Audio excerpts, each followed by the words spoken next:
नमस्कार, माझे कोकणच्या बातमीपत्रात मी दुर्वा कांबळी तुमचं मनपूर्वक स्वागत करते। वळूया बातमीपत्राकडे, पण त्याआधी पाहूया हेडलाईन्स। पनवेल पालिका क्षेत्रात आदर्श आचारसंहितेची अंमलबजावणी प्रभावीपणे सुरू। अवघ्या 24 तासात पनवेल शहर होल्डिंग मुक्त।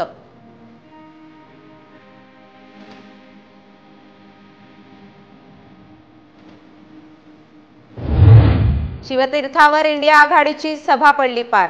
अब की बार भाजपा तडीपार, सभेला संबोधित करताना उद्धव ठाकरेंचं वक्तव्य।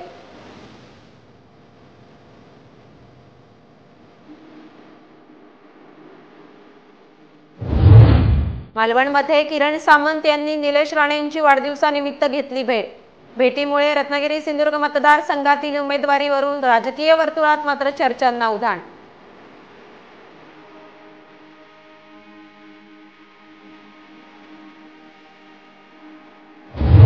आणि उरणमध्ये मानवतेला काळीमा फासणारी धक्कादायक घटना समोर। 2 वर्षाच्या मुलीवर अतिप्रसंग करून आरोपी फरार। पोलिसांकडून आरोपीचा शोध सुरू।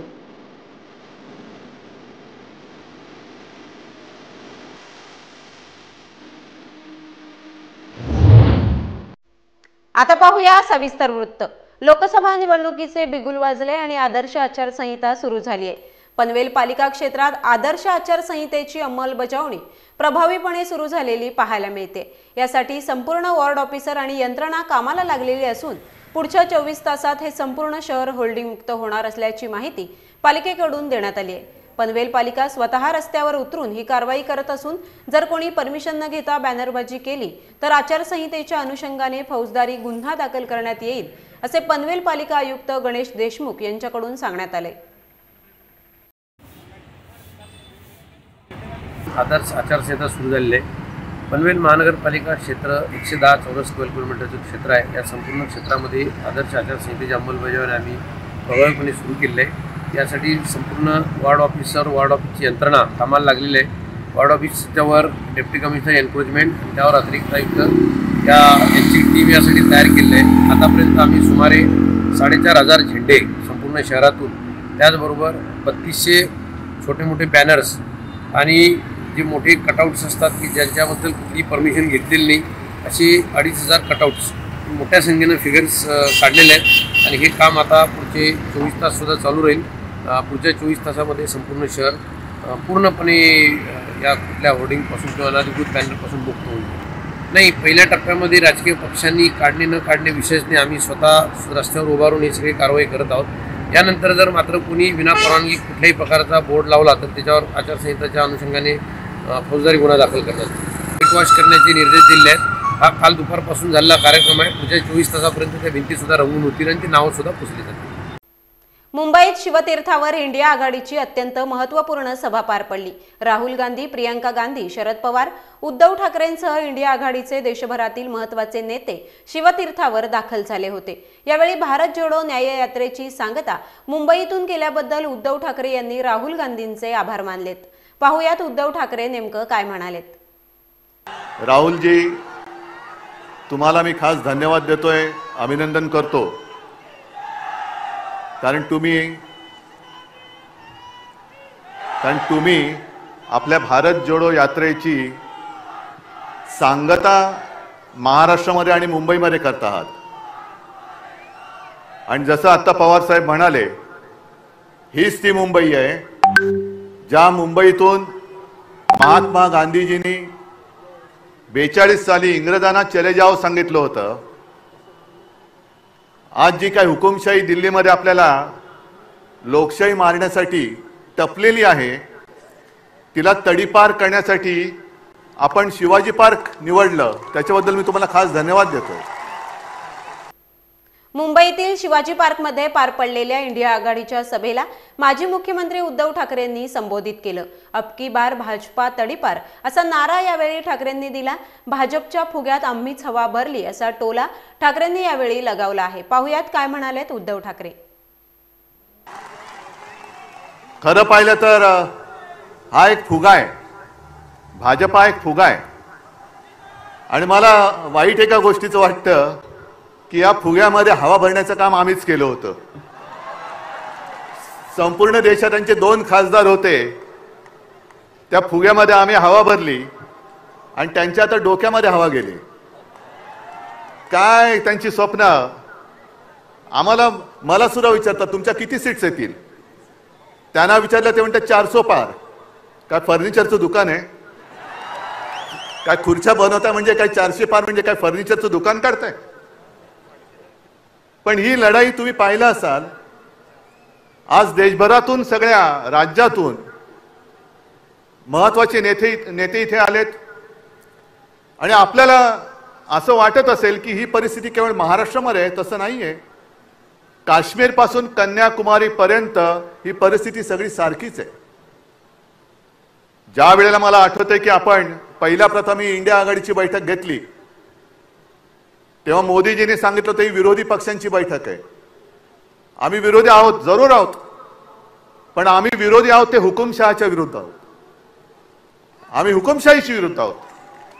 जेव्हा मोदीजी तुम्ही आमच्या घराणेशाहीवरती आरोप करता, तेव्हा तुमचं घराणं मी प्रकाशजींच्या भाषेत बोलत नाही, पण तुमच्या परिवारामध्ये फक्त तुम्ही आणि तुमची खुर्ची एवढंच तुमचा परिवार आहे. बाकी परिवार आहे कुठे? आणि ही जी आपण लढाई लढतोय ती लोकशाही वाचवण्याची आहे, संविधान वाचवण्याची आहे. ज्या संविधानाबद्दल शिवसेना प्रमुख नेहमी सांगायचे की याची सुरुवात कोर्टापासून करा. कोर्टामध्ये ज्या वेळेला एखादा साक्ष द्यायला येतो किंवा कोर्टामध्ये एखादा काही स्टेटमेंट द्यायला येतो, तेव्हा जो येतो तो त्याच्या धर्मग्रंथावरती हात ठेवून शपथ घेतो. ते बाजूला करा आणि आपल्या देशाची जी घटना आहे डॉक्टर बाबासाहेब आंबेडकरांनी लिहिलेली, त्या घटनेवर हात ठेवून शपथ घ्या. हे त्या घटनेचं महत्व आहे. आणि यांना 400 पार त्याच्यासाठी पाहिजे हे आता स्पष्ट झालेलं आहे. कारण त्यांचेच एक मंत्री, मला जर मी विसरलो नसेल तर आनंद कुमार हेगडे, तेच बोललेत की आम्हाला घटना बदलायची आहे म्हणून 400 पार करायचंय. तुम्ही किती जण बातम्या वाचता मला कल्पना नाही, पण काल मी एक लोकसत्तामध्ये बातमी वाचली, रशियामध्ये निवडणुका चालल्यात. पुतिन आणि त्यांच्या विरोधात कोण आहे? कोणीच नाहीये. कारण जे विरोधक होते एक तर तुरुंगात आहेत आणि बहुतेक सगळे देशाबाहेर त्यांनी तडीपार करून टाकलेले आहेत.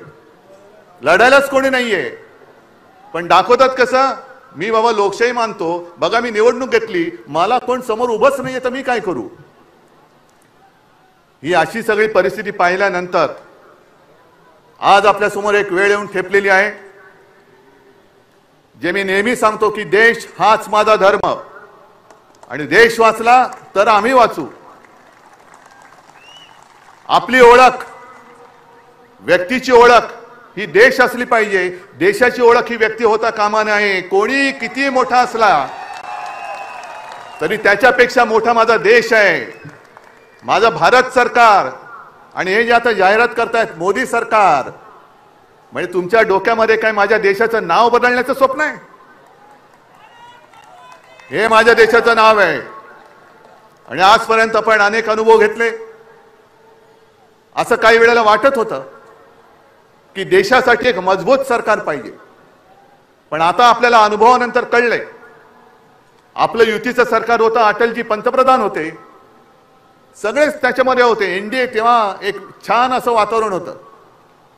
ममता, समता, जयललिता आपण सगळे एकत्र होतो आणि अटलजीने उत्तम प्रकारे आपलं सरकार चालवलं होतं. त्याही वेळेला देशाची परिस्थिती इंडिया शायनिंग, फील गुड असे दिवस होते. मग नरसिंहरावजी आले, त्यांनी चांगलं सरकार चालवलं. मनमोहनजी आले, त्यांनी चांगलं सरकार चालवलं. आणि आता हे जे आलेत, 14 पासून एका पक्षाचं सरकार आहे, 14 नंतर 19, 19 नंतर 24, आणि आता ते सांगतात की विरोधी पक्ष 29 मध्ये अडकलाय. पण मी 2047 ची गोष्ट करतोय. कोणी राज्यकर्ता अमरपट्टा घेऊन येत नाही. आणि या देशाच्या जनतेसमोर हुकुमशाही किती मोठा असला तरी ज्या वेळेला सगळे लोक एकवटतात तेव्हा हुकुमशहाचा अंत होतो. आजच वेळ आलेली आहे. आणि हा शिवछत्रपतींचा महाराष्ट्र आहे. आपला जो इतिहास आहे, आपला इतिहास हा तोडाफोडा आणि राज्य करा असा जर का असेल तर जो आपल्यामध्ये फूट पाडतोय त्याला तोडा फोडा आणि त्याच्या छाताडावरती राज्य करा हे दाखवून देण्याची वेळ आलेली आहे. आणि जसं तेजस्वीजी तुम्ही एक नारा दिला तसा मी पण एक नारा हल्ली देतोय सगळीकडे. कारण ते जे म्हणतात अबकी बार, मी म्हणतो अबकी बार भाजपा. आणि त्याची सुरुवात ही आजपासून झालेली आहे.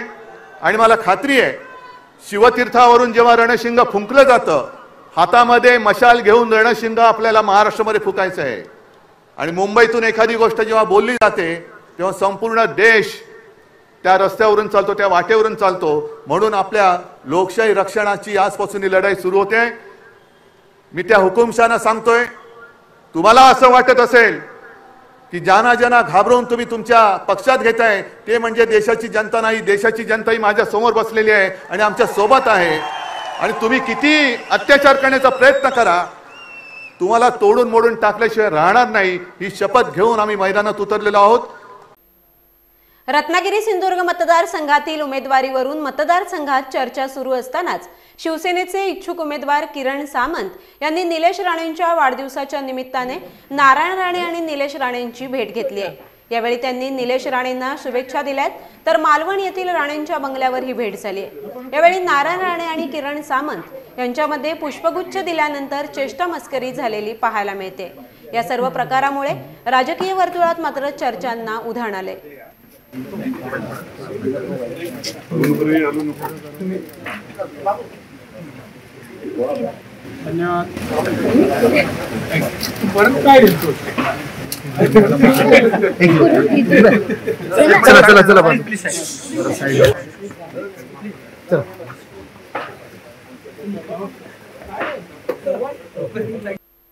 नवी मुंबईतील उरणमध्ये एका 30 ते 35 वर्षीय तरुणाने 2 वर्षाच्या मुलीवर अतिप्रसंग करून पलायन केल्याची धक्कादायक घटना घडली आहे.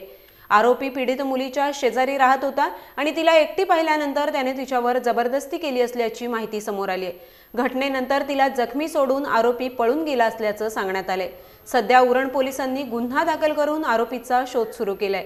मुलीची प्रकृती स्थिर असून तिच्यावर महापालिकेच्या रुग्णालयात उपचार सुरू असल्याचं सांगण्यात आलंय.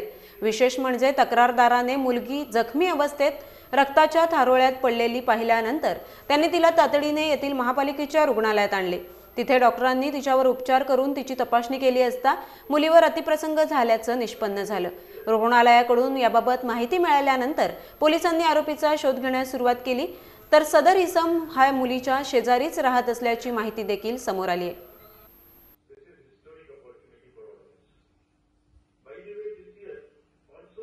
पुलिस स्टेशन के हद में चिरले गांव इस जगह पे एक 2.5 साल के बच्ची के ऊपर अतिप्रसंग करने की कोशिश की गई थी. इसमें आरोपी चिन्नैया थिरुवेंकटम 30 से 35 साल का आरोपी है. इस आरोपी को पुलिस ने अरेस्ट किया है, उसकी पुलिस कस्टडी ले ली है और आगे का तपास हम लोग कर रहे हैं. या बातमीसह वेळ झाली आहे बातमीपत्रात इथेच थांबण्याची. भेटूया नवीन बातमीपत्रासह. तुम्ही कुठेही जाऊ नका, पाहत रहा कोकणच्या हक्काचं व्यासपीठ, फक्त माझे कोकण.